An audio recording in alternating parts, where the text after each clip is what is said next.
Mobile sources are the biggest source of emissions in the valley. That's cars and trucks. Those stationary sources for which the local Valley Air District is responsible, those stationary source emissions coming off of factories, coming off of any type of industrial facility you might have, those have been reduced by about 90%. So we're really beginning to shift and look at the transportation sector so we can get those much needed reductions in that sector as well. And then we're doing a lot within communities to really make sure that our residents, and especially some of our historically underserved residents, are getting the tools and resources they need to make those changes so that they can be driving a cleaner vehicle, doing cleaner yard care. And I'm going to talk a little bit more about that in just a minute.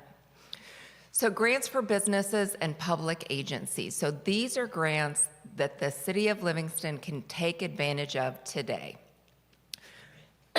Excuse me.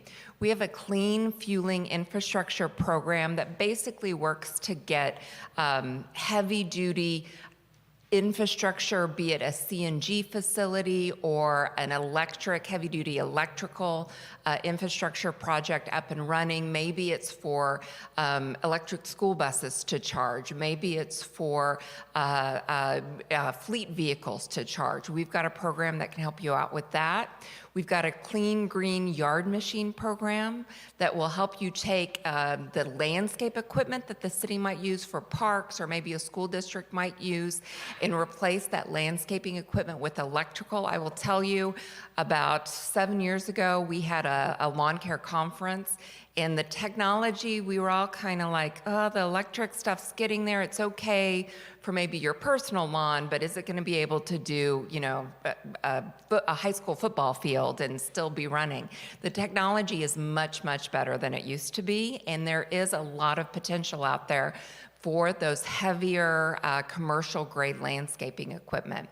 We've got an off-road equipment replacement program. If you have everything from maybe it's an emergency vehicle, maybe it's a fire truck, and you want to look at getting a cleaner fire truck in place, something like that, or any other type of kind of off-road equipment that might be out there. We've got a locomotive replacement program. We also have charge-up electric vehicle charging infrastructure. And this is a great one. And you guys probably already have a handful of EV charging stations in Livingston. You're right on the 99. We'll basically pay almost the entire cost to put electric vehicle charging stations in. And then depending on how you want to structure it, it might be the type of station where folks have to slide a little card and they pay for the electricity, or maybe it's at a location where you all want to pay for the electricity. But that's a great program because it's a really high dollar program. We can come in and replace older heavy-duty trucks. We have a drive clean electric vehicle rebate program. If the city needs new fleet vehicles, maybe it's going from a Ford Taurus that's old and out of date, and you want to get into a EV Bolt or even a Tesla if you want to be crazy, which they don't allow us to get Teslas at our office, but maybe you guys do things differently. You can basically get $20,000 to swap out that vehicle. It's a really good deal, and it's up to $100,000 per agency per year. So that's a great program, lots of money there. And then I always say technology advancement program or other state and federal pilot projects. If you have an idea, our board members want to hear about it, and they are always looking for that innovative, new, maybe it's never been done, but it looks really good and there's a really good story to tell for it, then we'd be happy to hear that as well.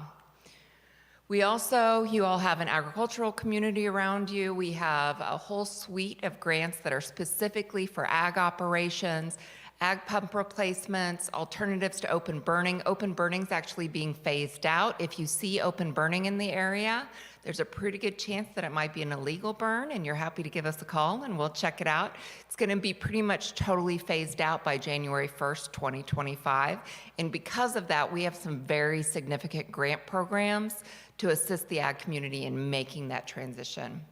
We have an electrified dairy feed mixer program, an ag truck replacement program, a low dust nut harvester replacement program, a tractor replacement program, and a zero emission little ag UTV program.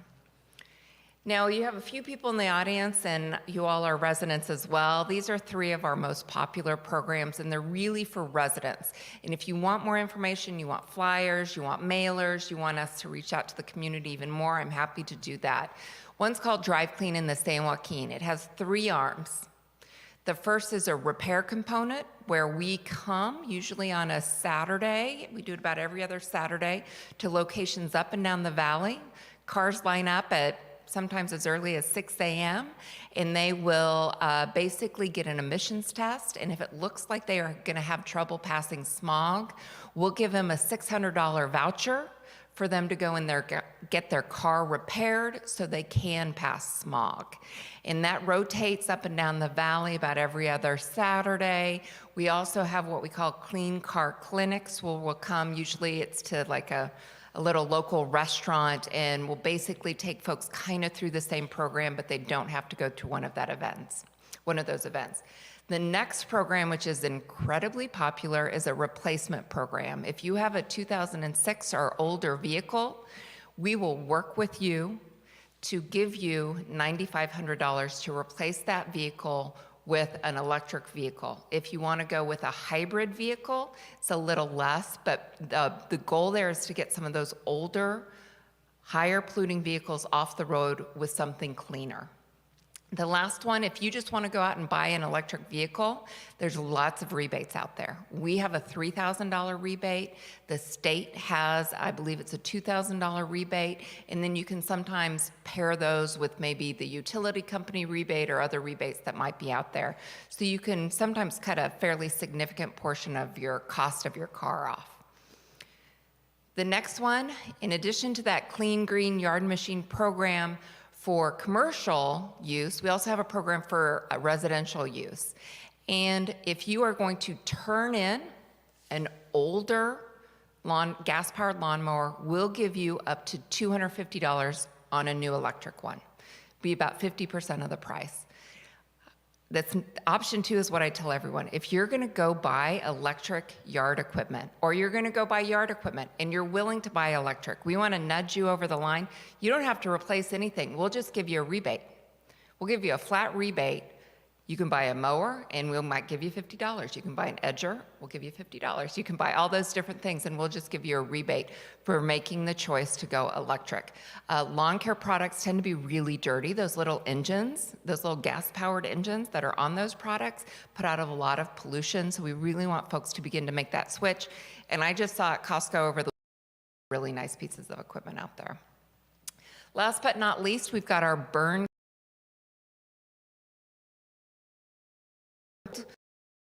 fireplace or stove, and we'll give you, depending on your income level and depending on where you live, up to $3,000 to replace it with a gas insert. I will tell you, I did this personally.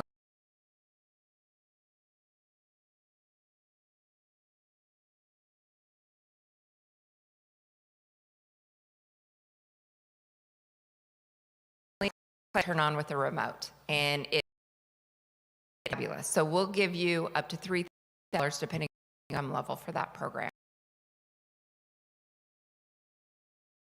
Understand just because we live in a, we're going to be innovative.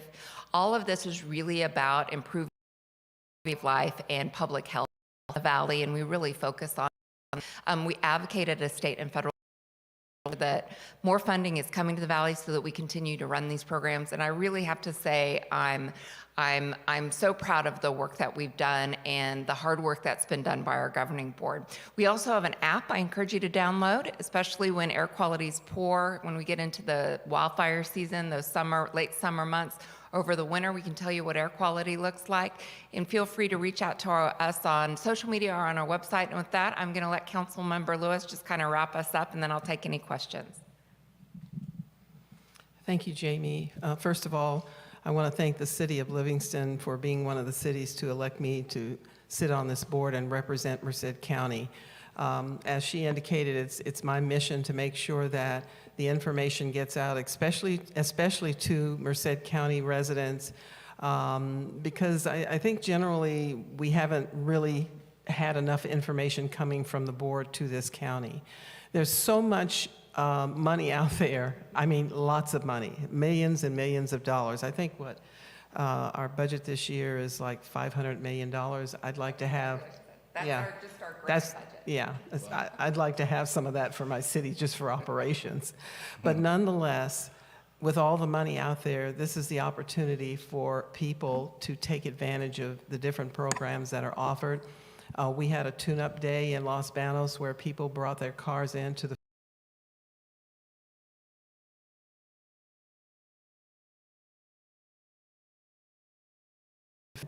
get in contact with Jamie, have your staff contact her to set up a tune-up program here. You'll be quite surprised. I think the first one that we did last year was over 125 people that showed up. In some of the bigger cities like Modesto, Fresno area, you got 400 and 500 people lining up for one day. So it's a good program. Whether we agree with what's going on in our state or not, it's still a good program. I would encourage you to try to get your residents to get involved, and especially those who are in need of another car and can't afford it. These incentives that are out there, it's not just for new cars, it's for used cars as well. There are also some new grant money that just came down for school districts to replace their buses. I think they're offering them $400,000 per bus, which is about what a bus costs. So it's basically getting a free bus with charging stations. So there's just money out there to help the city, to help your school district, and to help your farming community to be able to reduce the pollution that we have in our valley. So thank you for having us both here today, and I'm going to turn it back over to Jamie. And I'm happy to answer any questions that you all might have. Well, thank you so much for the presentation and the PowerPoint. It looks like there's a lot of great opportunities out there for us to really explore. Councilmember Lewis, welcome to the city of Livingston. So yeah, thank you for the information. And you know, I want to officially invite you and let's make an event. You know, let's bring those services and resources to our community. It'd be great to have an event like that in Livingston. So I know we will shortly be in contact with you to make something happen. So thank you so much for taking the time. Council, do you guys have any other questions or anything else? Yes, well, first of all, thank you both for being here and taking the time to bring this information. I previously had heard about one or two of the programs, and actually just last week I heard about that lawnmower replacement program, and you know, I think there's also some great opportunities, and definitely I think I will be more than willing to participate in future meetings and along with the city manager, especially in regards to, you know, like the mayor was mentioning a couple of programs, and one of them specifically will be the EV charging stations. As we're growing, I think we, you know, this is a good opportunity for us to think ahead and start planning for additional or for charging stations here, especially being right off the freeway. Mm-hmm. And I was wondering, would it be okay if we're able to share that presentation out on social media? And you know, I think it'll be another way to really kind of bring it out and let people know where to go, what are some of the things available, and just great opportunities. And I appreciate it. Thank you very much. Absolutely. Yeah, thank you so much. Last thing I just wanted to say, and I just thought about it, perhaps if you want to put a flag on your webpage to lead people to the website to help them get there and be able to share this information, that might be another helpful way of doing it as well. Yeah, absolutely. It sounds like a good idea. But no, I was nodding to our city manager about some of those programs. I know we have taken advantage of some of the programs, but definitely there's a lot more that we could, you know, seek and explore. So thank you, both of you, for coming today. Any other questions at this time? Okay. Just one more, right, go ahead. real quick. I know that this program I've seen a similar program through another grant, but since you're talking about replacing lawnmowers with electric ones, is there such a thing as replacing the entire lawn? That way we don't have to use the lawnmower anymore at all, and as part of your programs? We right now don't have an artificial turf program, and I have seen those as well, putting in artificial turf. Some of the water agencies have done that type of thing because you don't have to water them. It's definitely something that we can take back and check with our district about, our grants team about, to see if there's funding out there. A lot of our funding comes from the state and federal government with really specific kind of, hoops you have to jump through to make them work, but that's definitely something that I'm happy to take back and chat about. That'd be great. Thank you. Thank you so much for your time tonight. Appreciate the information. Thank you. Thank you all. I'm going to go ahead and move on to city staff announcements and reports. Vanessa, do we have anybody tonight? Yes, Mayor, council members, good evening. We have a Public Works Department report and a Recreation report. Thank you. So we have Public Works. Tony, going up first. Going in alphabetical order, Public Works first. Perfect. Sounds good.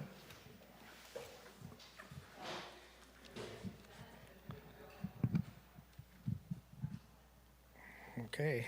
Good evening, Mayor, Council, Vanessa. Quick update on a few of our public work projects. I know the anticipated Lucero Park Playground is really taking a turn for the worse for us due to problems from the manufacturer. They're having parts from overseas that are being, really taking a long time to land here. Approximate date right now, we're looking at like July 7th. If anything changes, we'll be notified and we'll let you guys know as well. One of the other CDB sewer projects still underway. They're going and digging out all the water valves, sewer valves, and everything that needs to be raised and put level. And as soon as they're done, hopefully, it's looking like maybe sometime next week. And as soon as they get done with that, they'll start with the striping, the stop bars, 25 mile an hour, and all the other signage that goes with that project. This week, we also had our solar project that has started delivering parts out at our wastewater treatment plant. They have a temporary fence being put up. Like I say, they have been dropping off transformers and other parts. They'll be continuing that this week. Also, Monday, wastewater treatment plant, we had a 12-inch rupture on our sewer line out at the wastewater by our oxidation, by our headworks that sends water back to the oxidation ditch. Our staff caught it early Monday, and it's a little bit large for us. This main line is about close to 12 to 15 feet deep. It's a 12-inch main. It also blew a check valve, so Cinco West was asked to come out and give us a hand. They are working with our crews, and our contract engineer is aware. Jared, he's also aware of what's going on. He was out today. So we've been working on this project for a couple of days. Because of the massive line and the depth of it, we're having to reroute our sewer. So it's being rerouted from the main sewer into the main line sewer into, instead of going to the headworks, it's being rerouted into the oxidation ditch. Cinco anticipates maybe by the end of the week, if everything goes good, that will be repaired. So, any questions? Mayor, if I may Yes, go ahead. share that, this is something that happened in our sewer treatment plant on Monday. So I've been working with Tony to take care of this emergency. Obviously, we had to get outside help So Conco West is providing that outside help and that technical expertise and the equipment as well, because it's pretty large. So with that said, we will be bringing forward, this is something that it's as an emergency, it's not something that it was budgeted in our line item for the sewer fund. So we will be bringing an item in the future once we know how much this emergency repair is. Once it's complete, we will bring an item for council for ratification. Thank you. Thank you for information, Council. I know Council has some questions. So this issue in no way affected any of the service to the residents? Negative. Right. It was all at the wastewater treatment plant. We Okay. contained it there, and we got emergency repairs going as soon as by the end of the day, so it did not back up anybody. Okay, so there was no contamination outside of the area? Correct. Okay. All right, and I know I called you maybe, I think it was about a week and a half ago. It was during the weekend. I forgot if it was a Saturday or a Sunday. In regards to a water main that broke at a residence home on, I think it was on 6th, 7th, or 8th Street. Yes, it was repaired. It was repaired? Yes, it was repaired. It was residents. We had a couple issues with the new boxes, but we were able to get in there, open them up, and shut them off. Was that, I haven't been out there and I haven't been in touch, or they haven't called me back yet. But my understanding was that while they were doing the alley, The meter boxes, what happened is the meter boxes have a special locking nut on there. So we had to go, and we're still in the process of getting some extra locking nuts to be able to take those valves off the lids. And that's one thing that actually took the longer. Our on-call staff came out. He had a problem getting that nut off. He went back to the shop, got it back, got it on, and then I also called the resident after to make sure everything was fine, and he said, yeah. okay, so it's just, it has a cover and Correct. it's bolted, and it was just having a hard time getting the top off, the cover off, to be able to get to the valve. That's what it Correct. was? Correct. Okay, all right. Okay, well, thank you, and I normally don't like to call anyone unless it's, No. but, We take, that's our job, Yeah. we take care of the community. I mean, we're all on call. We have staff on call, and when they need help, I'm also yeah. available. Well, thank you, I appreciate it.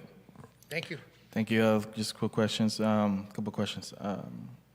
So I know you mentioned the signing of the streets, the crosswalks. I know they've been working on that, but I know you said there's going to be still work to do. There's still a few areas that we need to target that. Another thing, like I really wanted to advocate, and I know this has come up in the past, regarding a crosswalk on Dwight and Walnut. A lot of people, especially like during the Sweet Potato Festival, you park their cars along Walnut, but there's no crosswalk going into the actual sports complex. There's none in the corner, there's none, along that housing development. So I know I've brought it before. I know there's a pending project there, sidewalk project. I know that was expressed that it would be done at that time, but I'm really concerned. Even we could put something right now, and obviously once the sidewalk is completed, fix that. But it's just, I know people park along that way, and then they cross the street, and there's traffic, and just having a crosswalk there where cars could visibly see it better, I think will make a difference, or in regards to safety. So I do want to advocate for that. We could take a look at it and see what we could do.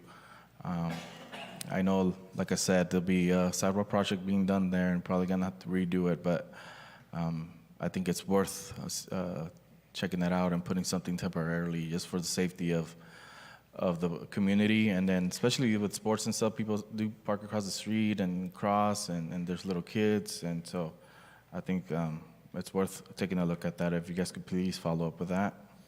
And I know there'll be, in regards to our landscaping, I think it's coming up, Vanessa, or coming up soon. Yes, Mayor, we are we put out the landscaping RFP. It was due for bids to come out, to be turned into the city May 4th. Unfortunately, we have not received enough bids or bids that that conform with the requirements of the city. So we are looking at extending this RFP and getting more bids that we will be able to evaluate and bring forward to council for recommendation. Awesome, thank you. And then, I don't know if it was brought up to us or not, but the street sweepers, it was delivered recently, right? Not long ago? Yeah, that last presentation. Oh, did I you? had- Okay. I know we had a lot of equipment, but yeah, it's up and running. I mean, when I went to go visit you guys, I was able to check it out, so. Yeah, so it's up It and looks running. nice. Awesome. It's working good then? Yep. Yes.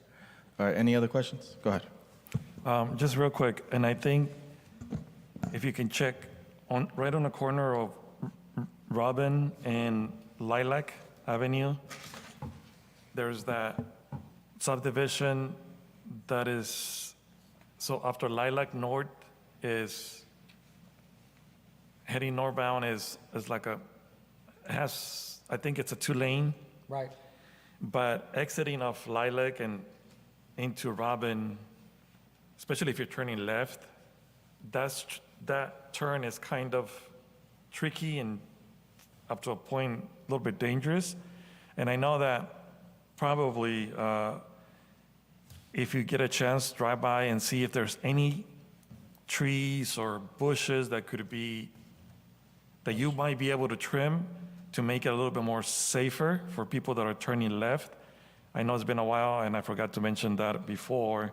Another resident just, I don't know how long ago, they had I guess a fender bender there, but it's always been kind of like on my radar, and I just remember, but I don't know if there's anything that you would be able to do in regards to any trees or branches, bushes in that area. Yes, we'll look into that. Okay, thank you, appreciate it. I got a quick question, Tony. So after hours, do you guys have some kind of phone number where residents, if some kind of water breaks, who do they contact? For us, all our on-call staff goes to the police department. Okay. So every emergency goes to the police department, then depending if it's for our operators or streets, then they'll call the person that's on call for that. All right, thank you. You got it. Thank you so much. Susanna Hernandez. I think somebody's just logging into the phone, but thank Okay. you so much for the information, appreciate it. That's our consultant. Oh, is it? It's good. Okay, Thank you. thank you. We have recreation.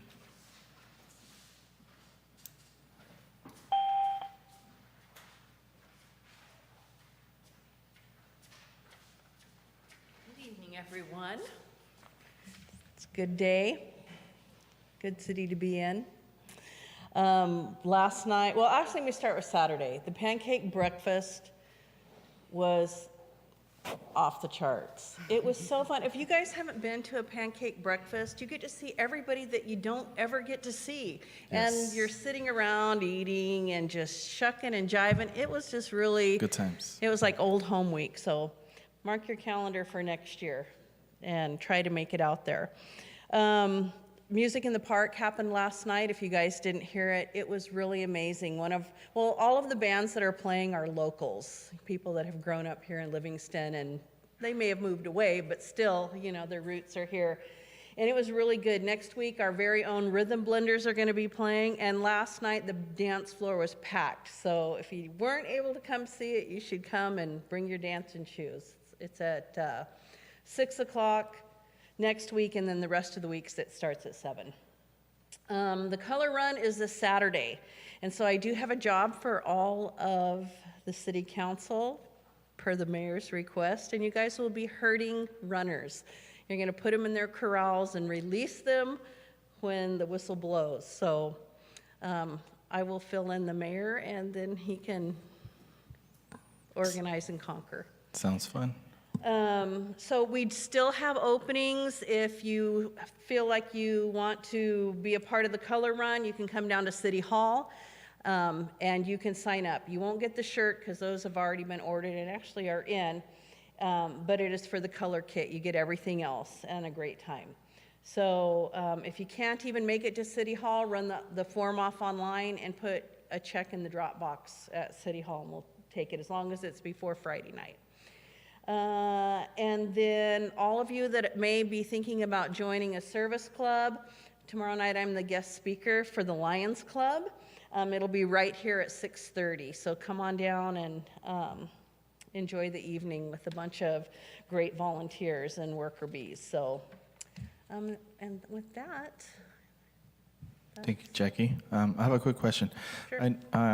I know that this was brought up before. Are we getting a banner for Main Street? I have it. You have it? Okay. I just got to get it to Public Works to cut the wind slots in it, but I have it. Awesome. So as soon as I, Let's put it up.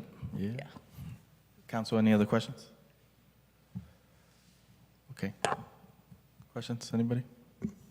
Actually, just a comment. Within the last few weeks, I've been getting some inquiries, about everything in regards to the Centennial from surrounding communities. They know about it. They are planning on being here. So that means that everybody's doing a really good job about getting it out there, about the different activities in regards to the Centennial celebration. So I know that there's people in Fresno that I talked to, and they're like, when is this? I said, well, there's a lot of things going on, but this date is going to be, the big weekend. So I've been sharing that calendar. So you guys are doing a great job, and like I tell them, it's like we only get to celebrate 100 years. We're probably not going to be here for the next one, so might as well make it big. Thank you. Good job. Council, any other questions for Jackie at this time? No? Okay. I'll see you on Saturday. It'll be fun. Good times. Any other staff? Oh, yes, go ahead. Sorry. I was so excited about the successes. I forgot to tell you guys, we are short 20 volunteers for the color run. So if any of you out there have nothing to do, I need people to throw color on people, I need you to hose people down. It'll be really fun jobs, but I need 20 of you. So if you could call the office, 394-8830, we shall sign you up. Sounds good. Thank you. Any other staff? Vanessa? No other reports, Mayor. All right. Thank you. I'm going to go ahead and move on to the city manager announcements and reports.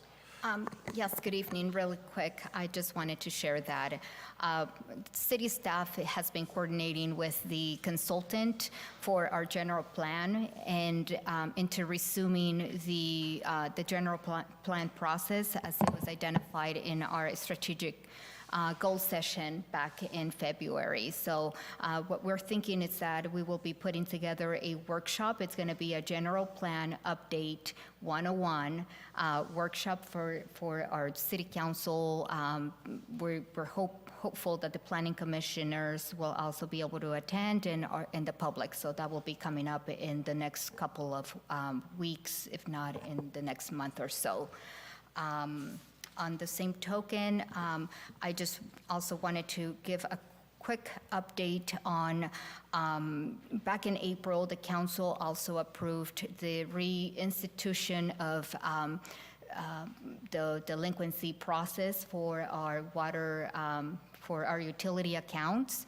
And along with that, we were tasked, our city staff was tasked to look at other venues in which we can provide some relief to our utility customers. So our finance team was able to secure from the State Water Resources Control Board $24,000 to provide relief to the sewer accounts for the outstanding or the delinquent accounts that we had up until the time in which we submitted this application. So According to the state guidelines, we have 60 days to provide allocation of this fund. So we will be working on setting an allocation that it's equitable among all of the residents and the accounts that were submitted for this program.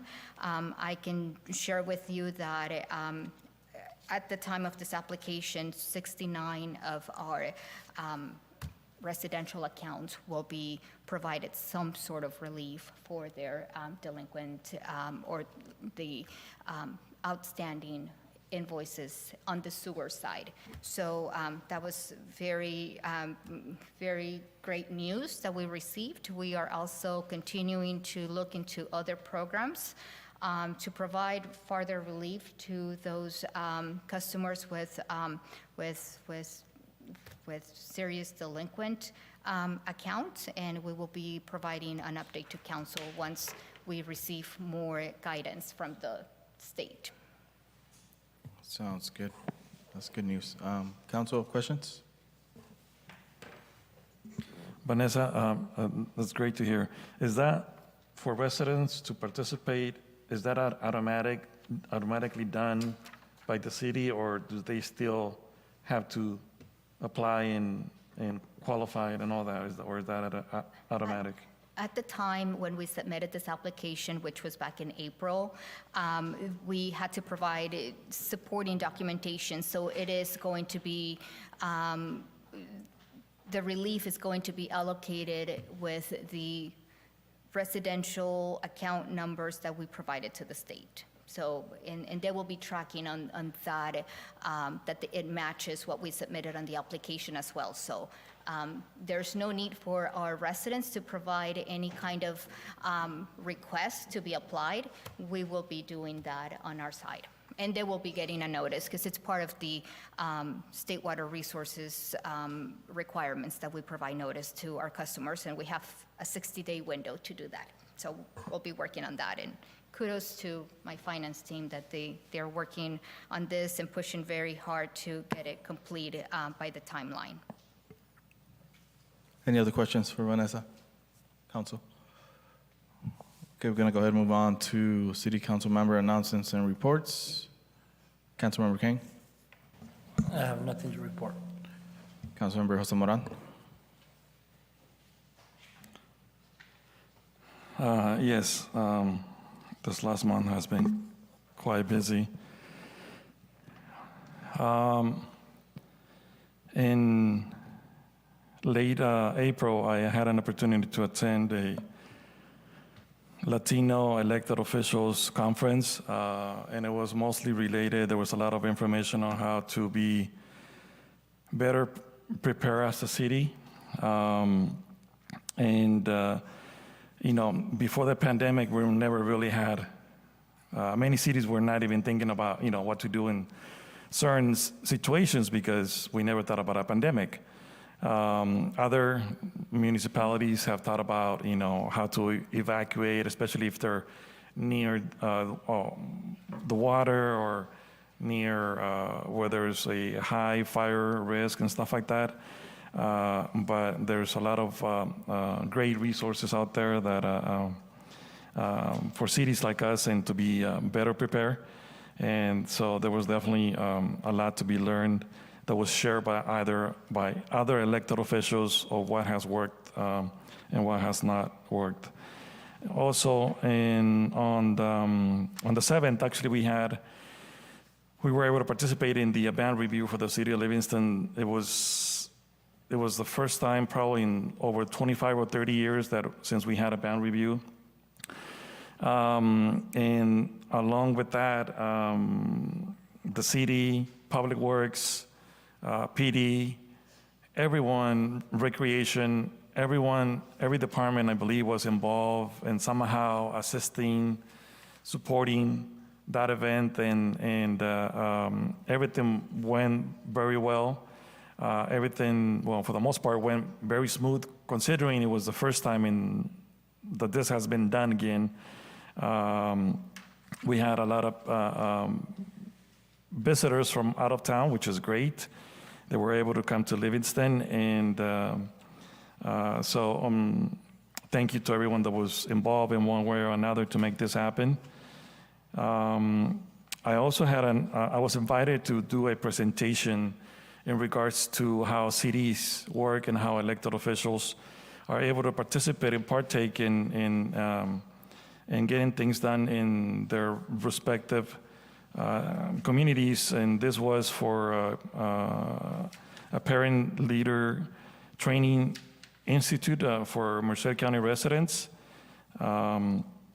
Also, as Jackie already reported, I'm also the liaison to the Recreation Commission, and I attended the meeting on the 28th of April. April 30th. Oh, okay, so that weekend from Saturday, April 30th, and May 1st on Sunday, I was around the county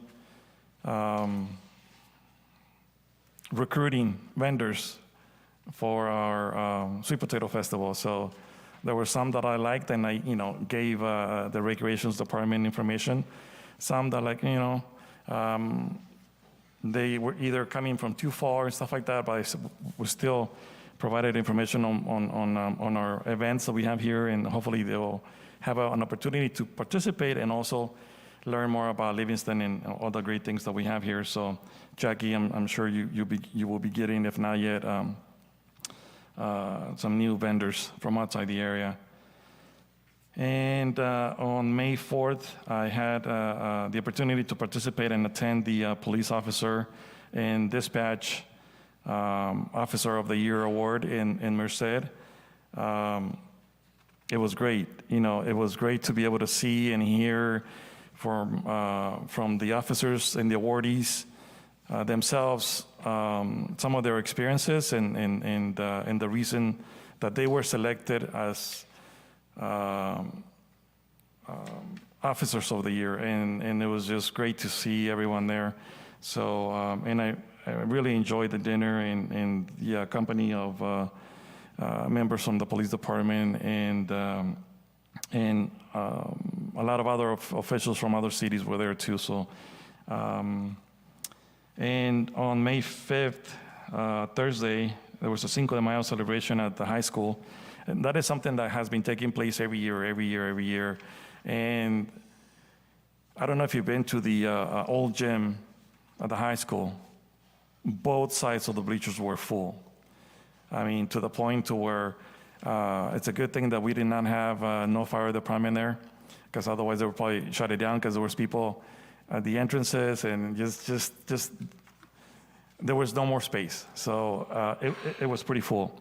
And it was great to see a lot of members from the community being present and participating at that event. And yesterday was great to be there at the Music at Memorial. And it looks like it's going to be a great summer on Mondays and a Tuesday, especially after, I think it's at the end of the month. That is going to take place on Tuesday. So, but other than that, it's going to take place on every Monday. So, everyone out there, make sure you save those dates and put it on your calendar. Music Memorial every Monday, and that's it. Thank you very much. Thank you. Councilwoman Maria Soto.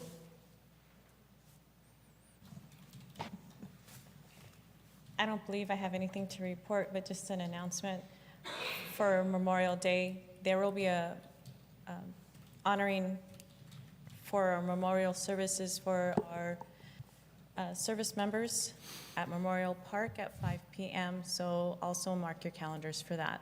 Thank you. Thank you.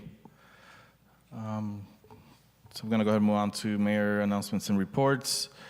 I have a few things. After another round of COVID, I was able to make it to the MCAG One Voice trip in Washington, D.C. It's an annual trip, advocacy trip from the county and jurisdictions in the county from each city. I was able to represent Livingston along with our city manager, Vanessa. We met with different federal agencies such as FEMA. We also got an opportunity to meet staff from our senators, our Senator Alex Padilla. So it was a great opportunity to advocate for the needs of the town and the county as a whole. our platform specific to Livingston was our needs with water, not only infrastructure, but quality. So we were able to advocate at that level. Another item we advocated for was the platform for our ACE train and transportation hub that we're calling it. So it was productive. It's always good to have a seat at the table and represent the city in those type of trips and those kind of as a group, as a whole, as a county. So there was a whole lot of other items the county and other jurisdictions brought forward. So it was very productive. I want to acknowledge that our Assistant Chief, David Bates, is here. And as you guys heard, we had our pancake breakfast this past weekend, very successful. We appreciate the support from the community every year that we have it. And it's good times. Everybody comes out. Excellent breakfast. The guys at the station, everybody puts in work the day of the event, but it takes a lot to organize it, sell tickets, promote it. So thanks to the fire department, our guys, and thanks to the community that came out and supported this event once again. The proceeds, are used towards much needed fire equipment and medical equipment. So thank you to the community and everybody that was there. Jackie, thank you for showing up. Appreciate it, guys. This weekend is a busy weekend. Attended the baseball fundraiser, the high school baseball team's fundraiser, the 5150 fight night. Also had attended the band review, attended the music in the park yesterday. And we had another community event on Sunday where I was able to work with the United Farm Workers Union, the United Farm Workers Foundation. This event was geared towards our farm workers. They were able to provide them with PPE, much needed masks, hand sanitizers, and resources. And we were able to feed a lot of people. We provided 600 free tacos to the community. So a lot of people came out. It was good. We'll continue working with the foundation, United Farm Workers Foundation. They bring a lot of resources to the community, especially our farm workers. They've been doing great work this past year, working together with them. They actually go out to the fields and visit the people. They're also touching bases with a lot of the churches. So they're doing great work. So I think that work is very important. Some of the things I've been working on with Jackie, I know we're gonna really get into this. I've been reaching out to some of the schools for a time capsule project for our centennial celebration. So we're working on that, trying to get items from the schools to be included in the time capsule. So it's very exciting. I think it was pretty neat, and we'll be able to open it in 50 or 100 years and see what kind of stuff we had back in the day. So I'll be reaching out to some other departments too, see what they want to include in there. I am working on a street renaming project. We're gonna I'll bring to council that item later. Working on other community events during the summer. We'll announce a few events here pretty soon. Also working on a sister city project with a city in Mexico, specifically Churincio. I did reach out to Alejandra Pimentel, which is a Presidenta Municipal from over there. So looking forward to making that relationship. There's a lot of people from that region that migrated here many years ago. There's first, second, third generation. So it'll be neat to have that ongoing relationship. And congratulations to Corporal Villarreal for the Officer of the Year. Unfortunately, I wasn't able to make it. I was in Washington, D.C., but I am taking him out to lunch here pretty soon to congratulate him. And I believe that is all for me. We're going to go ahead and move on to our consent agenda. Items on the consent calendar are considered routine or non-controversial and will be enacted to one vote unless separate action is requested by the city manager or city council member. There will be no separate discussion of these items unless members of the city council or city manager request that specific item be removed. Council, is there any items you guys would like to discuss? For myself, I'll go ahead and identify item number 10 to be taken out for discussion or presentation on it. Any other items? That was the same item that I wanted it to. Okay, perfect. So we'll tackle the consent calendar or agenda first. Council, what are any motions? I move to approve the consent agenda. We have a motion by Councilmember Jose Moran. Do we have a second?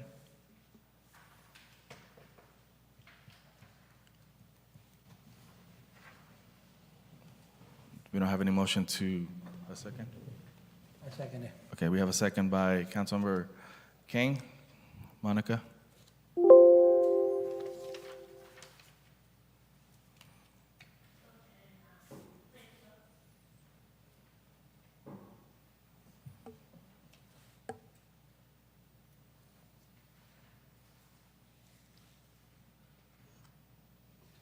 Motion approved by a vote of 4-0.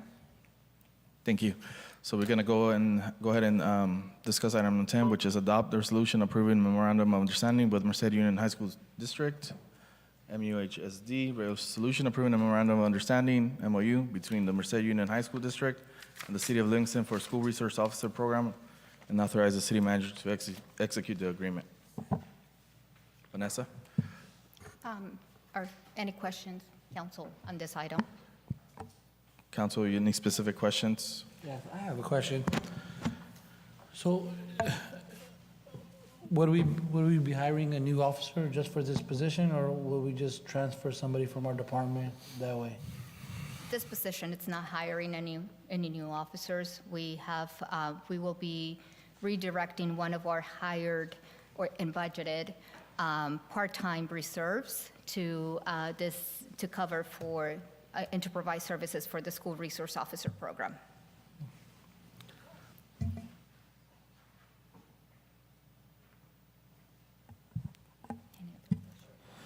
Yes, so my question was around, so this contract or this MOU is for 4 years. In the past, has it been 4 years or 2 or 3? This MOU is for 5 years. So if you look at it, it's 22, 23, 23, 24, 24, 25, 25, 26. 4 years. In the past, I believe what happened with the school is that they were trying to get a school resource officer as soon as this fiscal year. However, when we first went on in this round of negotiation and when the MOU was first presented, it became a budget constraint it was draining our budget, so we had to go back to the negotiating table. Thankfully, our interim chief, Hale, was able to procure better terms in this MOU, so we are going through the 2026 school year. Okay, and so the other thing is the fiscal impact, and right now it's based on the amount of $104,097.49. Considering that this is for 4 years, if that impact changes for us, can we go back and let them know that that we need to reconsider or look at negotiations? If, because right now, this is considering a part-time reserves officer. That person might leave, and then we have to put in not a reserve, and then some of the actual costs might change for us. What can we, So the agreement is drafted, to my understanding, so we have the flexibility, and we have the flexibility to continue the, redirecting part-time officers to this position. So at any event, if the part-time officer gets a new job or moves out of town, it is up to the city to redirect somebody else. And at that point, we will be looking at redirecting another part-time reserve position, that it will not become a drain to the city general fund. And we could also stay within that the $104,000 commitment from the school. So the goal is for us not to provide the services, to work in partnership with the school, but at the same time be able to be self-sufficient with this program. Okay, and the 4-year option, was that our preference, their preference that you know of? That was their draft at the beginning. So we're honoring their draft, knowing that we have already changed quite a few terms on this agreement with them. Okay, that's all I have for now. Any other questions, Council, at this time? No. At this, I think if I heard correctly, the concern is that not only if the officer leaves or needs to be replaced or send somebody in there, but obviously the costs or the wages, the cost of having an officer there increase over time, and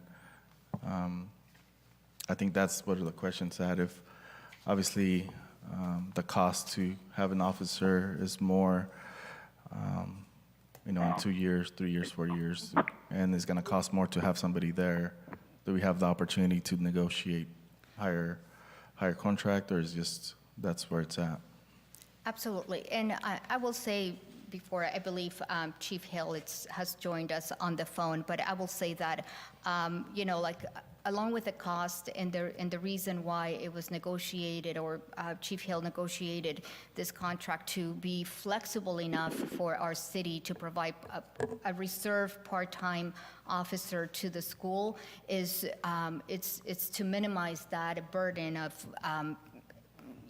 incurring overtime costs, because once we have this part-time, the school has the flexibility to work with the school officer that it's assigned to this program to draft a schedule that fits the needs of the school. So as far as extra cost, the contract, it's meant to be self-sufficient, and it's meant to be able to provide the flexibility to the school and to the city to provide the coverage without incurring any outside cost that you have brought up, such as overtime or anything else. So. Okay. Was this? Mayor and Council, I am on the phone. If I could jump in. All right. Thank you. Thank you, Chief.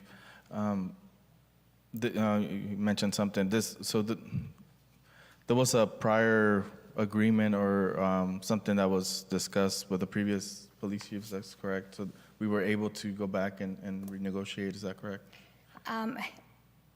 That is correct. The terms that were first presented, it was presented with the city committing a full-time officer, which really created somewhat of a disadvantage to our budget. Our full-time officer, you're looking at somebody at the highest step of the salary scale with full benefits and pension and insurance and all this extra costs for an officer. We were looking at about $150,000, and this MOU, the MOU is committing $104,000. So that's when we were in the negotiating rounds with the Merced Union High School District, and we are very glad and very happy to be able to present this to Council, that it's something that we feel that meets the needs and promotes that collaboration with Merced Union High School District, and also it's advantageous for our city, because we're not putting a drain on our budget. We're actually bringing $104,000 of extra revenue. Thank you. Yeah, that was obviously a concern that, we were putting a full-time person and we were, short that Mayor, if I amount. could just So, add real quick. so- First off, I apologize not being there. I had a medical procedure done today. But there is an understanding, and it's actually written in the agreement, where the principal at the high school will control the scheduling for that part-time officer. And they know when that $104,000 and change runs out, they're done, if that makes sense. So for instance, on Friday nights when there's a football game, they're going to adjust that schedule to accommodate regular scheduling so it doesn't incur overtime and things like that. Again, like Vanessa said, they're providing $104,000, and that's the budget that they have to work with scheduling this officer. And in turn, we get that partnership with the school. Awesome, thank you. Yeah, I'm glad that we're able to understand, or that we were able to put a part-time officer there. So I'm glad we were able to get back on the table and have further discussions. So thank you. Any other questions by council? So to be clear, 2.3 here where it says not to exceed, and it's based on having a full-time, working overtime, full-time benefits. No, It's not written that way? no, this is 2.3, it's not to exceed $104,000. And the commitment is that we are providing a part-time officer with no benefits. So it is advantageous for the city to have that arrangement with the school district, because that actually provides flexibility and it's advantageous to our general fund. Sounds good. No, it's absolutely. I mean, it's a good partnership, and obviously it's beneficial for the high school to have one of our officers there on duty. So any other questions or clarifications? We'll take it out to public for any comment, public comment on this item. Okay, we'll bring it back. Anybody on the phone? All right, we'll bring it back to council for any motions or direction.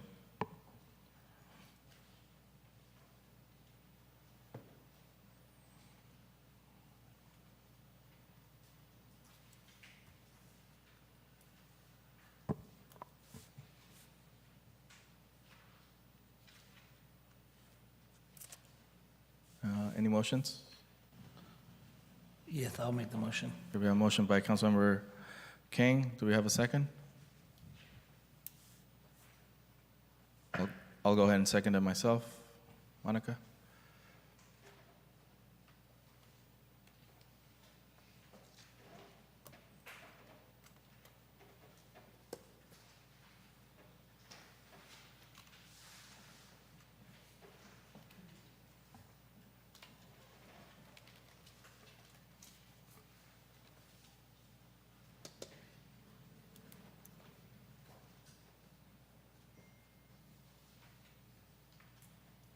I'm missing a vote.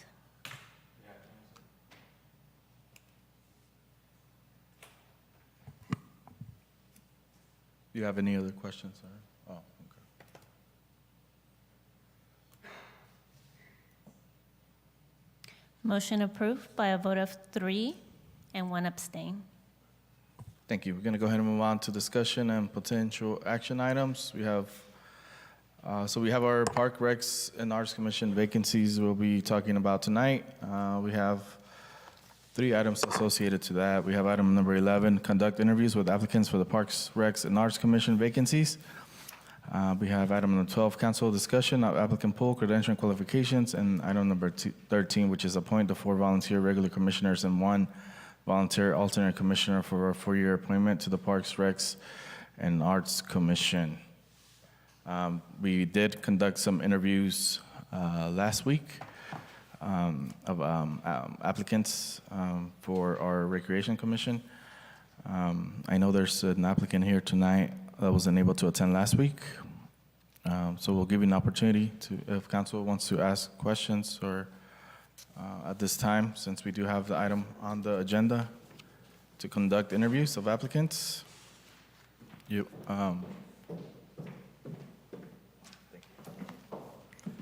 Gerardo, you want to come up?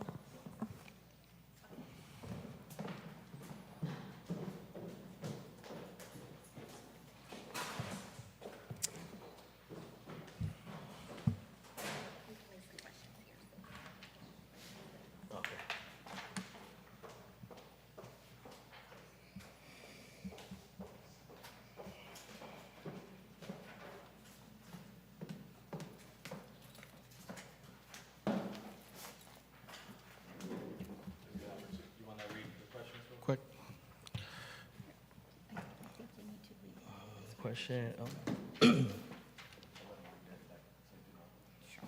Says, please introduce yourself. I'm Gerardo Aguilar. So I just wanted to give you a heads up, so if you want to read it real quick. But I'm going to do a quick introduction like I did last week. So as you know, you're applying for a non-paid volunteer position with the Recreation Commission. The position is to collaborate with the commission, professional and courteous manner, attend the meetings, which is they're held on the fourth Thursday of every month at 6 p.m. They have a lot of events, so attend or partake in some of the commission-sponsored events, which part of the responsibilities is to make recommendations to the City Council and regarding the Recreation Department and assist Park and Rec's programming ideas, fundraising, and policy development. If selected, you will serve a 4-year term, making your appointment effective through January 30th of 2026. Are you willing to take this commitment? Yes, sir. Okay, so then we're going to continue on with the interview. So the first question, please introduce yourself and tell us why you would be why do you want to be part of the commission? My name is Gerardo Aguilar. I'm a union carpenter, and I've been coaching youth football for, I believe, 3 to 4 years, and I also coach baseball. And I'm currently involved with the ATV park, and then it's for the children, so they could have something else besides ball sports. And I wasn't born here. I didn't grow up here, but I moved here, and all my relatives and all my family lives here as well. So I have deep roots in this community. Thank you, sir. We'll go to question number 2. Describe the strengths or experiences you possess that will help advance the commission's goals and mission. Well, having 3 kids and having them go through sports, teaching them, the value of being a good sportsman, having good character, having good ideas and sharing the good ideas with other kids, and helping the youth, get better at certain sports, and what can I say? And just helping in general the youth to do other things that normally they wouldn't get a chance to do. Thank you. We're going to go ahead and move on to question number 3. Please share some of the ways you will provide support to the commission. Well, I'll be providing my time and having good ideas, and then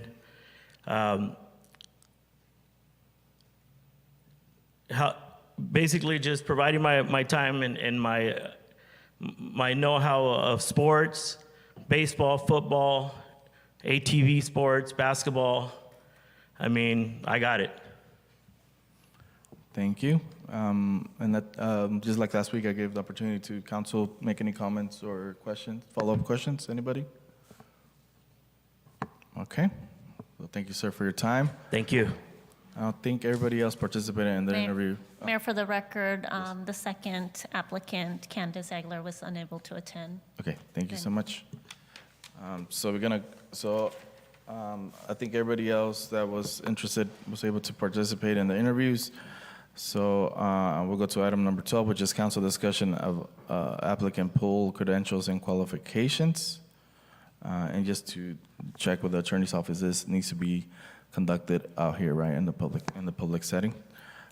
So I know there's several applicants. We went through several interviews, just so the public is aware of the process. We were given, obviously, the questions to ask everybody, the same questions. We were given a tool to be able to kind of give points or grade the applicants based on their responses or in their application,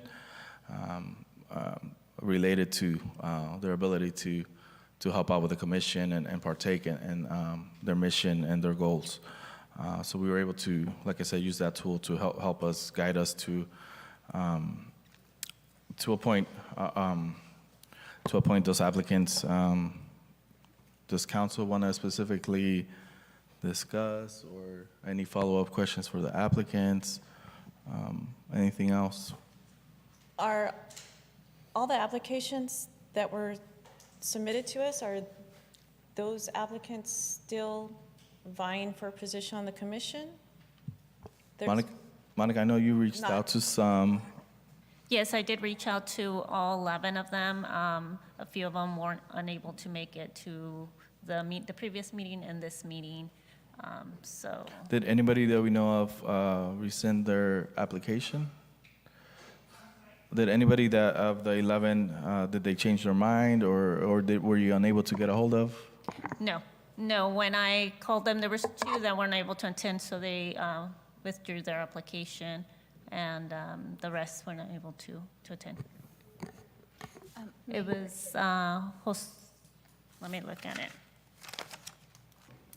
Mayor? Yeah, go ahead. If I may, we contacted all of the applicants and explained that part of the process is it was going to, we were going to have this open session with the interview, and they were all given time slots. I believe we had participation from, or nods to participate in the interview process from most of the applicants, with a few that Monica may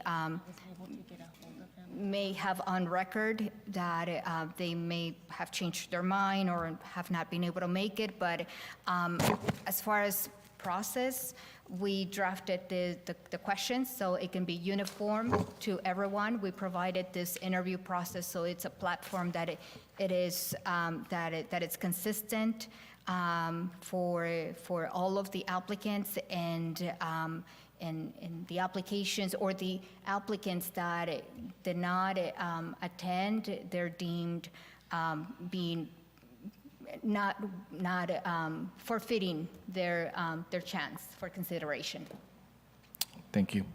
So yes, definitely, we want to make it as fair as possible and give it an opportunity to, answer some of the questions, go through the interview process.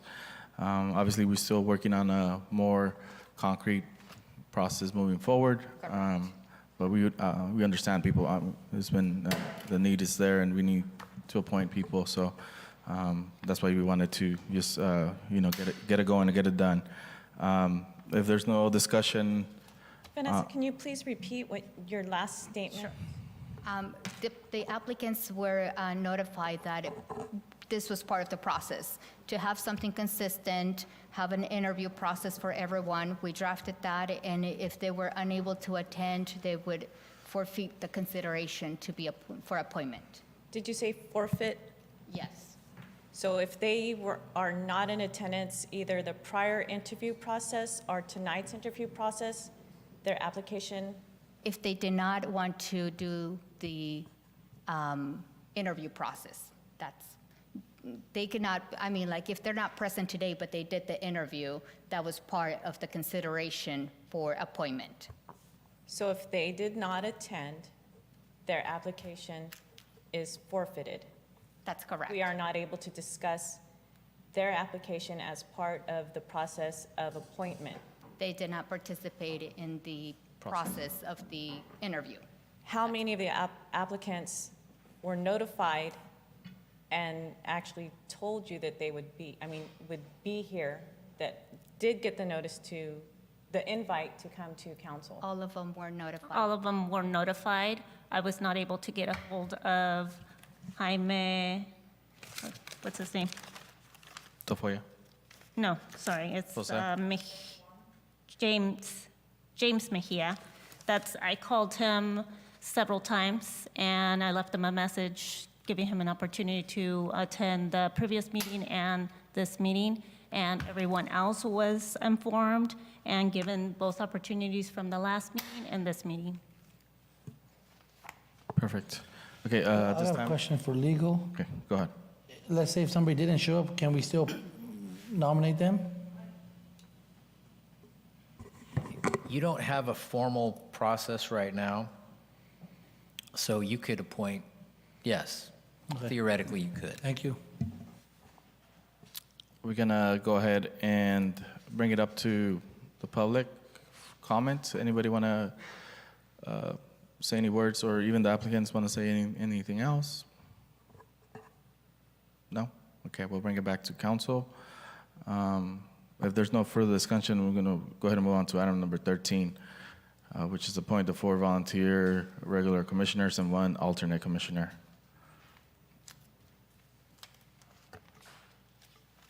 For this, obviously we know who participated in the interviews, who came in and were able to, council was able to ask some questions. I think all of us reviewed the applications. So I don't know if we want to make a motion one at a time, or tackle the alternate first. Yeah. So before, I just wanted to mention a couple of things. One, based on, if I remember correctly, based on one of our previous meetings when this was discussed on the procedure, it was, if I'm correct, if I remember correctly, it was this council's recommendation and direction to be able to come up with a system that would be equitable for anyone that was applying. And part of those recommendations and that process was being present. So to me, if that is not followed, then it seems like should have been no reason to give direction at all, and just, not have any guidance, and just do, and then just wait until now, So that's just my observation. And two, it's good to see a lot of applicants willing to participate, and it's good. It's good to be able to have different points of view, different backgrounds, because that's what makes any community unique. And if this is only one of many opportunities, there's plenty of more opportunities to participate. And even whoever, for those that, obviously with many applicants, I believe it's only 4, and then 1, 4 positions, right, Jackie? And then 1 alternate, okay. So then it's only 5. So I still encourage everyone else that applied and everyone else to still continue to participate, even though they don't become part of the commission, because I think, a lot of times, the commissioners, not necessarily they always have all the ideas, and sometimes the new ideas come from people, from the residents or the people that are attending those meetings. So I encourage everyone to continue participating, not just being up here. So considering their skills and information on the applications, I move to consider for approval, or should we approve one at a time? I think it'd be easier. I think it's, because obviously we all heard, we have different tools, different gradings, the way we saw things. I think it'd be probably more Jackie? I just have a question. Yes.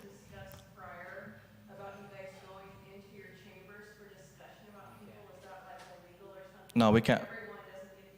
Yeah, we can't go in. We can't go back there. It has to be done in a public setting. Is that correct, legal? Yeah. So we can't do that. But we've got an opportunity to use our tool, and I think it'd be probably better just some point, or one by one. I would say probably be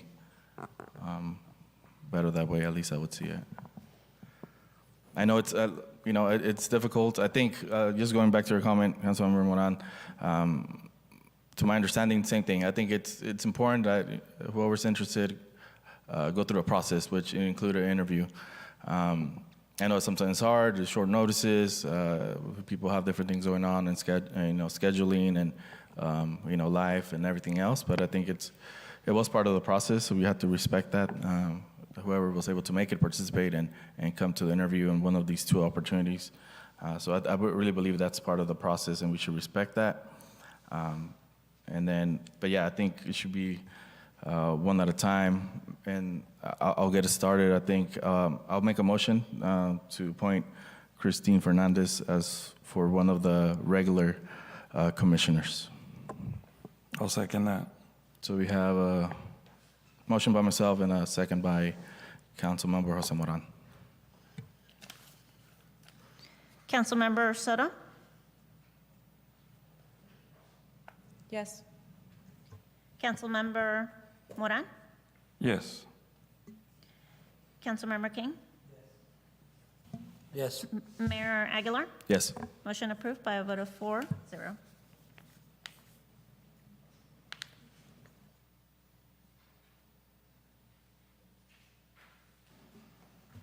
So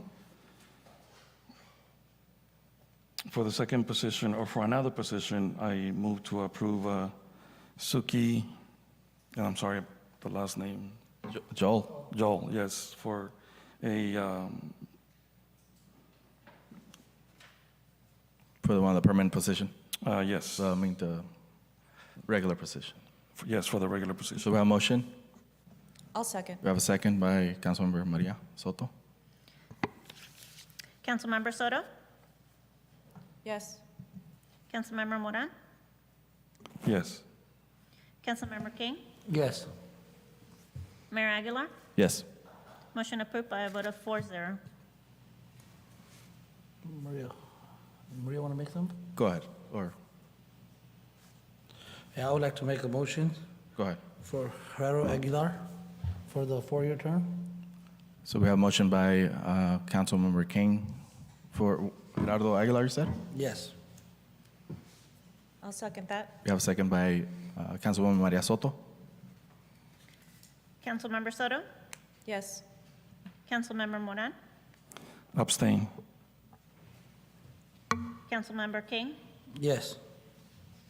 Mayor Pro Tem Garcia? I'm sorry? Who? Oh, sorry. Mayor Aguilar? Sorry. Yes. Motion approved by a vote of 3-0. Next, I move to approve Hilda to the next 4-year position. So we have a motion by Councilmember Jose Moran for Hilda Lopez. I'll go ahead and second it. Councilmember Soto?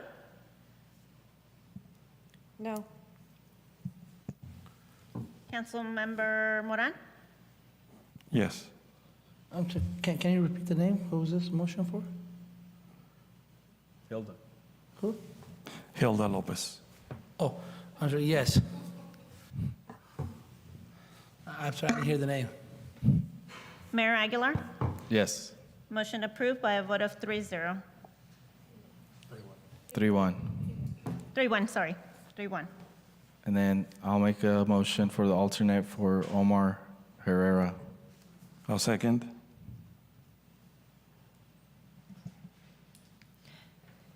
Councilmember Soto? Yes. Councilmember Moran? Yes. Councilmember King? Yes. Mayor Aguilar? Yes. Motion approved by a vote of 4-0. Thank you. And I just want to repeat what I've said before.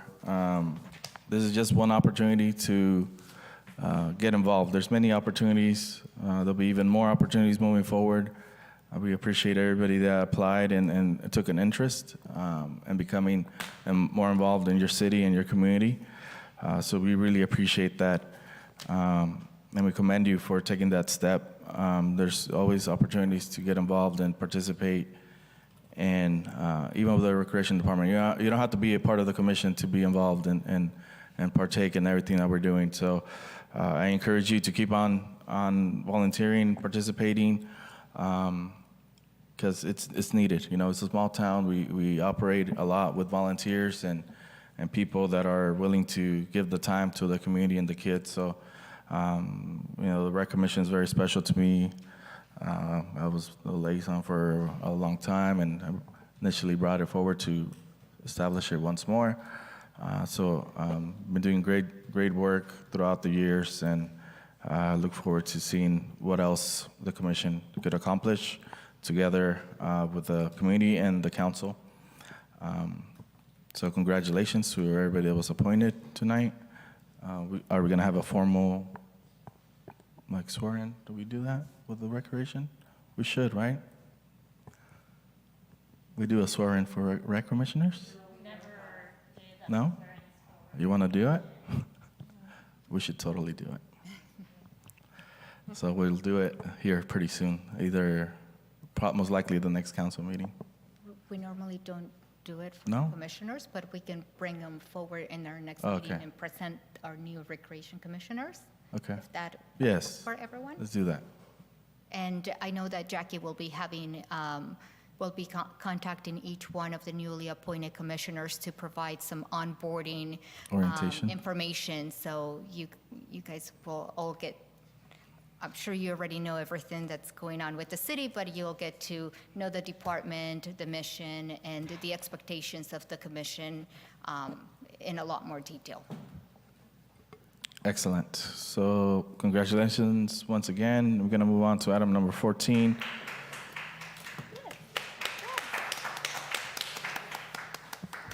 That's awesome. Item number 14, discussion and direction regarding fireworks show funding. Yes, Mayor, we have a request to bring back after pandemic for 2 years. This 4th of July fireworks show has been shut down, and now that we are looking at getting back to a little bit more normalcy from pre-pandemic, or like to what pre-pandemic levels in actions and programs, staff would like to get direction on a fireworks show for the city. We don't have this item budgeted in our current 21-22 budget. So if we are looking at anything, we will be bringing forward with your direction a budget amendment, and would potentially be using of general fund reserves. So I'm seeking direction, and we provide this for discussion. Thank you. I know this is something that's constantly and regularly asked out in the community if we're having a fireworks show, and a lot of people are wanting a fireworks show. I know it's a lot of work, and I believe we're not looking at a full-on festival with vendors and a carnival or anything like that. I think people are just wanting a fireworks show. For everybody to be able to do their own barbecue and, hang out with their families and then enjoy the firework display show. So yeah, that's one of the things that I'm asked on a regular, ongoing basis, text messages, calls, in person. I know, Maria, you might have more information about, obviously you worked with the 4th of July committee, and that's something that you guys worked towards. I mean, you guys, you participated specifically with that organization you guys organized the 4th of July festival. So I know I've touched bases with you about that. Do you have any information if there's even a possibility of having somebody come out to do actual display? At this point, the answer is yes. Perfect. So, I wanted to bring it to council to have that discussion if that's something we wanted to do. I know in the past we supplemented the 4th of July committee with funds towards the show. And we're not asking for, $50,000 or anything like that. I know in the past we've done we used to promote saying that it's the biggest show in the valley or whatever. I don't think we're asking for anything like that, but at least something for the public, for the people to enjoy, especially after a couple of rough years where everything was locked down and there was we didn't have anything going on. I think it'll be a good way to bring people out and celebrate, and obviously the restrictions have been lifted. All out there and celebrate and have a good 4th of July and keep our people in town. Barbecuing, buying food here, and instead of going out. So I don't know what the council thinks. The rest of the council, if they support something like this. Yeah, I agree with you, Mayor. We've always had the best show, and the last few years, due to COVID, we weren't able to have it, so definitely we need one this year. Especially being our centennial year, I think it's important also. I know we're going to have our big centennial celebration in September and all that, but I think this is also important for the community. Any other comments by council or any? So just for clarification, is this, okay, so what is the budget? Is there like a rough idea on the budget? 2, last year when we were working on the budget, I think there was only left like $2,300. Obviously, this was not budgeted for.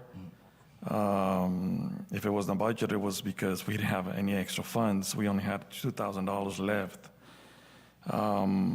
2, who's gonna be in charge of organizing it, putting it together? Is that gonna be city staff? Which department, or who will be responsible to make it work? But other than that, I think, do we have a rough idea on the budget, or in the past, this has been more or less led by the 4th of July committee, which was totally separate from the city. And whether or not in the past the city has had supported with some of the expenses after the event, I think I want to take that separately and not consider we did pay for it before, or or the city assisted it in some of the funding. And was there an intent or an interest from the 4th of July committee at all this year to put it together? So right now, those are just some of my questions. Absolutely. I think obviously with last year's budget, I think the situation is now different. I think we're in a much better financial situation. During the last budget, we had every position filled. So without having a police chief, public service director, human resource, and a finance director, I think we should have more than 2,000 in our funds. Yes, I think we're in a better financial situation than that. Correct, and those are good. Those are all good questions and comments. I am looking for direction. And you're correct, Councilmember Moran. It is something that it was not put in the budget, and even though we have budgeted expenditures to pay for salaries for positions that may be vacant at the moment, we don't have the line item for this event. So that's when I shared earlier is that once I get direction, we will bring an item back to the council so then we can approve that dollar amount. And in the event that we don't have any kind of savings in other pockets of the city, we would be using, or I will be tapping into our general fund reserves. So with that, I will also like to know what is a threshold that the council may feel comfortable with for the city to enter or entertain an agreement for fireworks show. Is it a $15,000 threshold? I'm hearing that $50,000, it's not the show that you are looking for. So I mean, it's got to be somewhere in the middle. And I would like to get direction from all of you to have that kind of idea of what I'll be I will be bringing back to the council that you will feel comfortable securing funding for this event.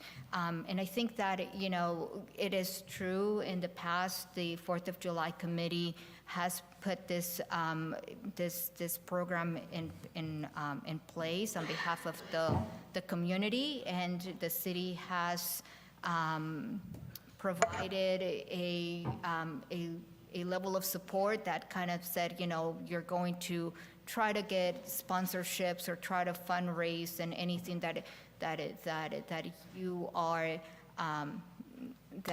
in the red, we will make you whole for this project or event. I know that when we had this conversation with our city staff, absent the 4th of July committee, we would have to dedicate staff resources that are also working on centennial preparation. So it will be putting a strain on them. And I appreciate that that the council, what I'm hearing, the consensus is that it's not a big show or carnival or anything like that. But at the same time, it will take some resources from our public works staff to like fence off some of the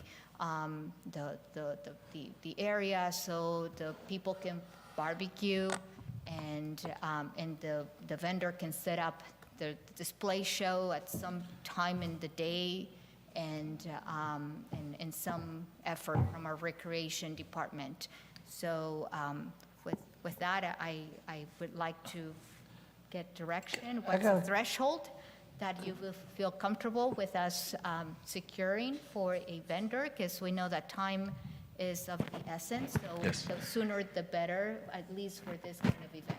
Councilmember King, you have a Yeah, I question? got a question for Councilmember Soto. In the past, I know you were involved in this. How much would a 30-minute show cost? Do you have an idea? It's not necessarily the amount of time that they put in, it's the, No, I'm talking about the fireworks. How much would that cost to purchase like a 30-minute in the show? past, something like that would be about roughly 35 to 50,000 is what we've had provided to our pyrotechs to have a fireworks display for the city of Livingston. However, back in those days, it was because we were the biggest show in the valley. At this point, a $10,000 show would be okay, but $15,000 would be sufficient to put a decent show to coordinate with a company. Yeah, I'm okay with that number too, 15,000. I'm okay with that as well. And like I think we all understand that obviously it's time sensitive, but also strain that could potentially be on our department. So I don't think we're asking for, like I said, a carnival or full on, party or whatever you want to call it. You're But correct, Mayor. yeah. As part of trying to be behind the scenes on this project, we're not going full-blown as in the past. It took up a lot of time and energy with the least amount of volunteerism from our community, but it was a great turnout every single year. And the funds did come in along the way to pay and reimburse and give a big portion of that and pay for the vendors, and the carnival paid for itself, and the entertainment. So this year, just want to reiterate that it is just going to be a fireworks show, should we secure funding for that. And we can work on some other discussions if there's going to be a few vendors that we want to invite. Again, those are going to be separate, but for right now, as a fireworks, I don't even want to, there is no committee. It's a work done by at least 3 people maybe, that would help organize and to work out some of the details, location, but the first item would be The getting the funding. funding so that we can actually have a show. So if that is the direction, I mean, that is okay with the council, I'm putting it out there for that budgeted item, to budget that item. Okay, and I think there'll And be another plenty. thing, I'm sorry, we will also be asking for sponsorships and donations. Again, we're not letting that, we're not going to try to make this a full-funded event on the city's portion. We will be out there asking for donations and sponsorships from members of the community and others, resources that we've worked with in the past. So hopefully we can offset the cost of the fireworks. Perfect, and I think there's If I may. there's a lot of people, I think, willing to volunteer and help out. I'm willing to help out in any way possible. I know you guys, as the 4th of July committee, operated it was a small group of you guys that made it happen. It was like 3 or 4 members that were able to make that happen. So I know it's possible. Go ahead. Thank you. So I was just wondering, maybe this is for legal, and since we're looking at direction, is this something that because I up to a certain point, I do want to hear from the departments that might end up getting involved and see what, like in this case, Public Works is here, Recreation is here, PD's not here. I don't know if Chief's on the phone, but I would like to kind of hear a little bit, and so to be able to provide further direction from myself, from my point of view, would that be okay? He's saying yes. Yes. Okay. So if we can have, I would like to ask the departments to kind of provide some feedback on how, because up to a certain point, to me, the amount being considered for the fireworks is one thing, but also it takes more than just the fireworks. It's going to take overtime. It's going to take resources from the city. So it's not just going to be $15,000 that we need to consider here, but rather everything else that is going to include to put something like this together. And I think it's only fair to be able to consider that, at least from my point of view. So wondering if the departments have input, or from your point of view. Go ahead, Vanessa. No, I was going to say, Councilmember Moran, that, Jackie and Tony, they've been here in the city for a very long time, so they are very much the holders of the resources and that historical knowledge. So when we did have a conversation on this project, they were able to share some insight on the amount of the time that it takes, not just during the event, but prior to the event. And you're correct. I mean, like, the vendor for the fireworks show is one cost, but we would also be accounting for the cost that it will be taking to our staff to make this happen, and I will definitely provide that estimate and breakdown when we bring this item forward. But I will let them share their historical expertise on what the fireworks in yesteryears. I have to laugh because this just a show is something that our department has wanted for 12 years, maybe, just a show and not all the other stuff that goes with it. And so I know that the community will be happy that they're having something.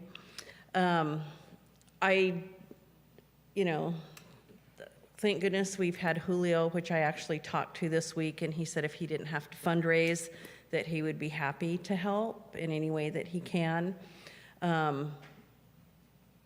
I know that there's no way that I can fundraise anymore. People run when they come near me because they know I'm going to ask them for money. Right, Tom? Anyway, it is a lot of work. I mean, the things to think about would be porta potties. So I mean, if we have the $15,000 show, then we have the porta potties. If, depending on if we have it downtown or whether we keep it at Max Foster, there's still gonna be traffic control that we're gonna need overtime for the PD because it is a holiday, you know. Works for barricades, road closures, depending on, like she said, if porta potties, we usually staff our own call staff for cleaning restrooms, volunteers help out as well. But most of it will also be trying to, depending on if we're gonna use that lot where we have a parking lot, we need to water it down before the event so we don't create a. Well, in the past, we actually have had to not leave that for parking, but then we have to get permission from the landowner that's the 25 acres on the other side, closer to the freeway from where we launched the fireworks. And so that needs to get going right away if we need to get permission for that. So I know that too, somebody had said that they had talked to the fireworks people and they're on board, and Julio told me that they never even got back to him. So it would be, we need to, if we're gonna do it. The other thing I was thinking is maybe if we combine the effort for, because I had budgeted the $10,000 for a show for the Sweet Potato Festival, is that maybe they'll give us some kind of a break for having 2 shows that are smaller. I mean, I don't know, we can try. That's a good But idea. I do have a much needed vacation planned since COVID. My husband's ready to kill me because I'm gone all the time. Yeah. So, you know, for the sake of holy matrimony, I will not be here from the 1st to the 15th of July. And so that just leaves Tony, when we have soccer coming up, and we're still getting ready for the Sweet Potato Festival. And the time capsule event for our, you know, I mean, we just have a lot of stuff going. So there might be a few prep things that we can help do. Yeah, but I think our expectation, we're not having we don't want a festival or anything like that. So we're hoping for minimal participation. I mean, from recreation, obviously set up for road and PD and fire and all that kind of stuff. But at least my expectation would be the least work for you guys as possible. We just want a simple fireworks show. Because I understand it's a busy year with the centennial, so my expectation's not that recreation is going to be out there asking for donations or anything like that. I don't want to give you additional work, but obviously we've been doing it for a very long time, so we're experts in the setup, at least part of it. We can set up, be prepared for road closures if needed, traffic. We've been doing it for a long time, so I think we know what to do and how to move forward if we do decide to do it. But like I said, if Julio and a few other people are willing to help out, I think it's possible. I think we could totally do it. I mean, we've been doing it for a long time, so. Vanessa, do you think you have enough direction? I need a nod from everyone. Oh, okay. Or like So- from council. Council Member King. You're good? He's good? Council Member Jose? At this point, yeah, I mean, it would be great to have all of that information so that we can further discuss it and bring it all together. And Council Member Maria Soto? Once we know that if we've got the item financially secured, we can put everything else into place. I've been working with Julio in the meantime and recently, so we can work on what council would like. And yeah, I'm definitely advocating for a show. Thank you, guys. Thank you. So we're going to go ahead and move on to. We're going to take it out for public comment. Does anybody have any public comment on this? Anybody on the phone? Okay, we're going to bring it back, and so we've got direction. So looking forward to having further discussion and making this happen for the community. Item number 15, discussion and direction on assigning council to an ad hoc committee for firework ordinance update. So I know during our special meeting, we had an item regarding a firework ordinance update. So I know we came to the conclusion that it'll be beneficial to put together an ad hoc committee of 2 council members to work with our departments, fire, PD, everybody that is affected, to be able to come up with a recommendation to bring to council if so does that ad hoc committee thinks it's necessary to update our ordinance. It is an ordinance change. It would require a public hearing process. We did discuss that. Obviously, the 4th of July is around the corner. It probably wouldn't take effect for this 4th of July. We discussed that it was still important to be proactive and send education out, maybe in our utility bills, for example, in regards to firework safety and our ordinance. So still be proactive and at the same time work with this ad hoc committee for an ordinance update in the future. So today we'll be discussing the committee, how to put it together, who volunteers. I know during the last council meeting, or during our special meeting, Councilmember Jose Moran volunteered to be part of this committee. So any other information that I missed? No? No. Perfect. I need direction from council to Okay. form this committee. So, Councilmember Jose Moran, you still interested in this, be part of this ad hoc committee? Yes, I'm still interested. And so besides 2 council members, do we have an idea, like how many members besides staff do we have? Are we considering residents, or what would be the makeup of the committee? Sorry, that. Go ahead. Normally, an ad hoc committee, it's a working group, and it's comprised of the staff members and the council members, so we can work together, get a recommendation back to the council. So it's as far as I understand it in other ad hoc committees, it's a 2 council member committee, which seek participation from the departments to work. Is that Tom? Is that correct legally? So we have 1 volunteer. Any other council member want to participate in this ad hoc committee? So I think I heard Raul Garcia volunteering. Is that right? I think at this point, you can volunteer or voluntold. Yeah. So no, I'll partake. I'll be part of the committee. I don't want to put it on Garcia. I don't know what his schedule's like or if he has anything going on. So I won't do that. But I'll participate.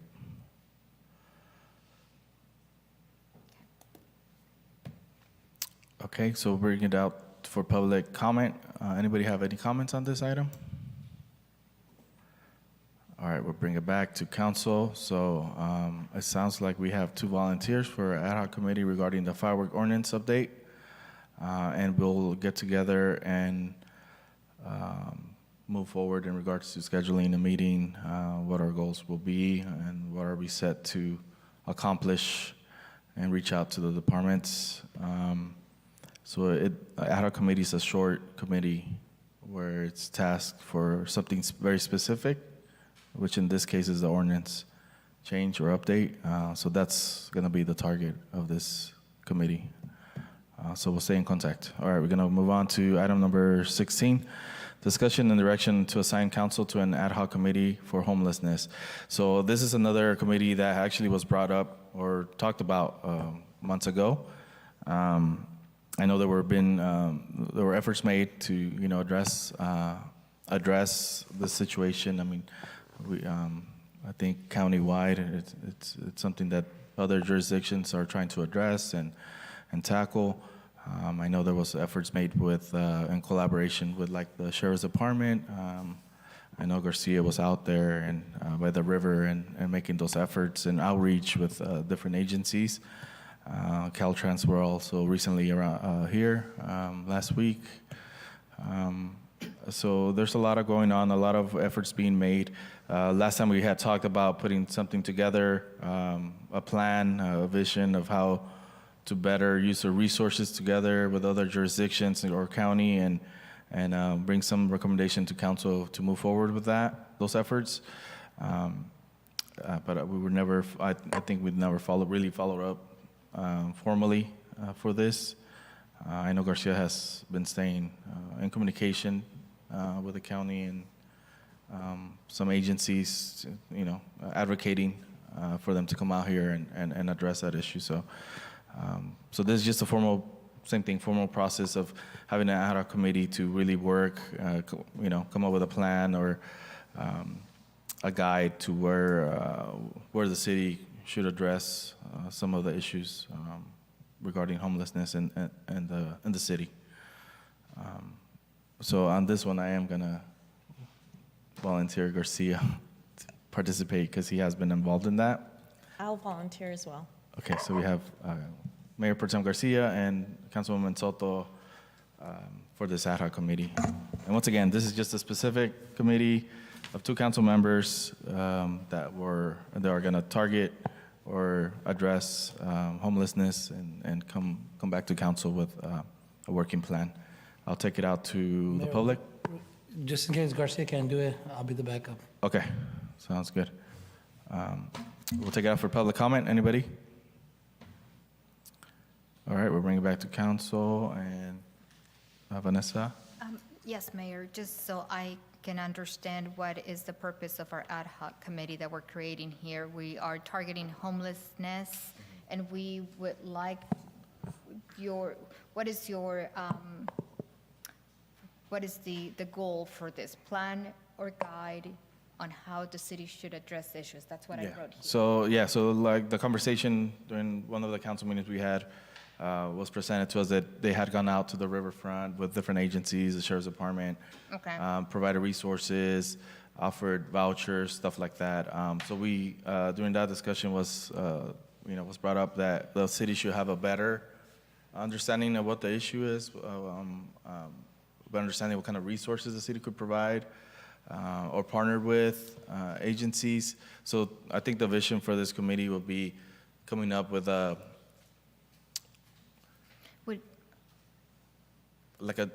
plan or a document perhaps, or something the city could actually do in regards to addressing this issue. Maybe putting more resource towards vouchers, more partnership with county agencies, more outreach, maybe start establishing a nonprofit or whatever the case may be. So it's hard to really put a specific goal. I think it's more just understanding the whole issue of homelessness, what specifically is happening in Livingston, and to better help the situation. Okay.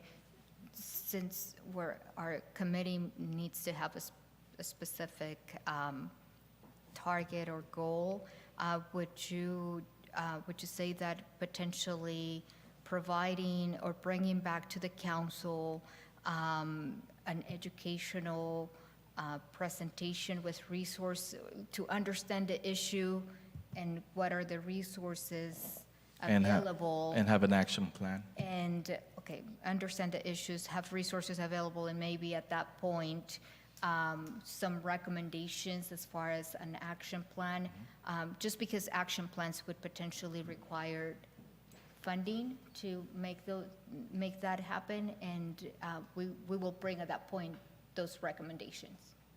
Okay. Yes. Okay.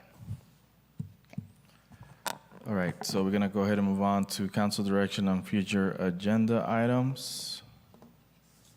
Does anybody have any future agenda items? I know that I am working on, like I said, the time capsule item, street renaming item. I know I've talked to legal about this, and I know there's a few other items regarding the tobacco issue that we're working on, that we worked on also by our attorney's office. So there's a few items that'll be coming forward. Anything else, council? Yes, I would like to, for staff to, and I can help with that, bringing to council sometime soon in regards, an item regarding the, what I mentioned earlier, and the presentation just happened to kind of connect with it, the residential lawn replacement program. And one of the organizations that can help with that program is Self-Help. So, and I know that we had other programs running or working with them, so it's already someone that we know and that we have worked with, and they have a program that's called the Residential Lawn Replacement Program, which basically pays to replace the lawn and not use water or very minimal water, which will help the city in the long run. But it's called the Residential Lawn Replacement Program. Thank you. And then I know I know there's probably some budget workshops coming up soon, right? That is correct. We are preparing for budget. All right, so at this time, we're going to go ahead and adjourn our meeting at 9:09. Oh, no, we're going to go into closed session now. Oh, my God. Thank you, everybody, for coming out tonight.